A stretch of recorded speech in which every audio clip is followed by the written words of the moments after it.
يتجدد مع حضراتكم في هذا الصباح مع جولتنا الثانية من مسافة 1200 متر، وعلى بركة الله مشاهدينا ومتابعينا الكرام ينطلق هذا الشوط الرئيسي الخاص للابكار المفاريد من مسافة 1200 متر. مقدمة الشوط والمركز الأول مشهورة يا مشهورة، تنطلق مشهورة بهذا الشعار الكبير، بهذا الشعار المشهور: من انتزع الرموز، من انتزع الأشواط الرئيسية من مسافة 1500 متر. ها هي مشهورة ما تتقدم، ويتقدم ناجي بن مسفر الرزق المركز الثاني.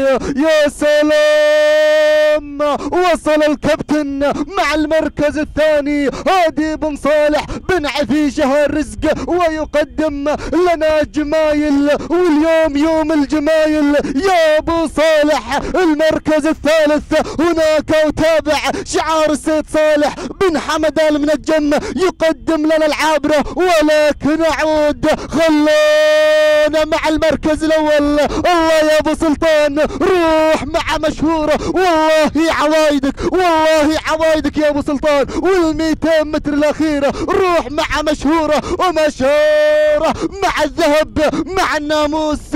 الله الله، وزود على الركض، وزود على السبق، مزيونه ما شاء الله. تهانينا والناموس للسيد ناجي بن مسفر الرزق على فوز مشهوره. وسلام السائله، سلام المركز الثاني جمال.